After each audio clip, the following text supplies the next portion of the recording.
بسم اللہ الرحمن الرحیم۔ السلام علیکم۔ حضرت آدم علیہ السلام انسان اول ہے۔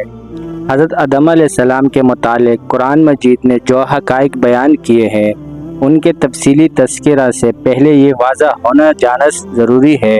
کہ انسان کے عالم وجود میں آنے کا مسئلہ آج علمی نقطہ نگاہ سے بحث کا ایک نیا دروازہ کھولتا ہے، یعنی ارتقاء کا یہ دعویٰ ہے کہ موجودہ انسان اپنی ابتدائی تخلیق و تکوین ہی سے انسان پیدا نہیں ہوا، بلکہ کائنات حسد و بود میں اس نے بہت سے مدراج طے کر کے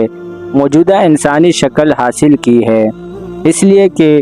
مبدأ حیات نے جمادات و نباتات کی مختلف شکلیں اختیار کر کے ہزاروں لاکھوں برس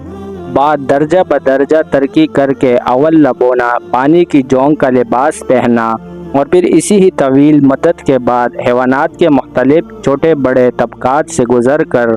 موجودہ انسان کی شکل میں وجود پذیر ہوا۔ اور مذہب یہ کہتا ہے کہ خالق کائنات نے انسان اول کو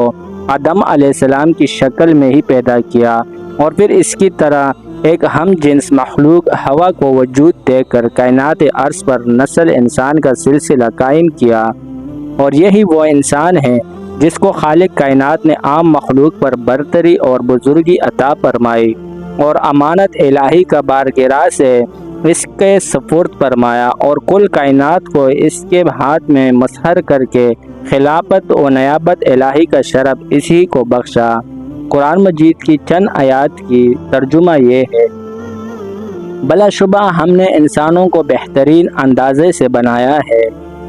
بلا شبہ ہم نے نسل آدم کو تمام کائنات پر بزرگی اور برتری بخشی۔ میں زمین پر آدم اپنا خلیفہ بنانے والا ہوں۔ ہم نے بار امانت کو آسمانوں اور زمین پر پیش کیا تو انہوں نے کل کائنات امانت الہی کے بار کو اٹھانے سے انکار کر دیا اور اس سے ڈر گئے، اور انسان نے اس بار گرا کو اٹھا لیا۔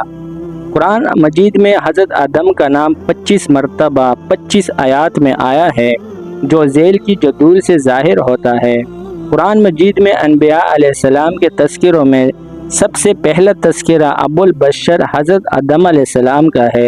اور حسب ذیل صورتوں میں بیان کیا گیا ہے۔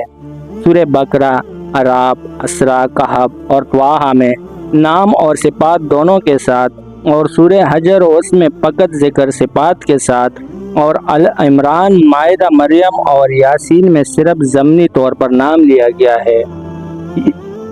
یہ واقعہ اوپر کی تمام صورتوں اور آیاتوں میں اگرچہ اسلوب بیان، طرز ادا، لطیف تعبیر کے اعتبار سے مختلف نظر آتا ہے،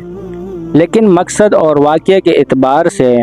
ایک ہی حقیقت ہے جو مختلف تعبیرات میں موضوعات و عبرت کے پیش نظر حسب موقع بیان کی گئی ہے۔ جزاک اللہ۔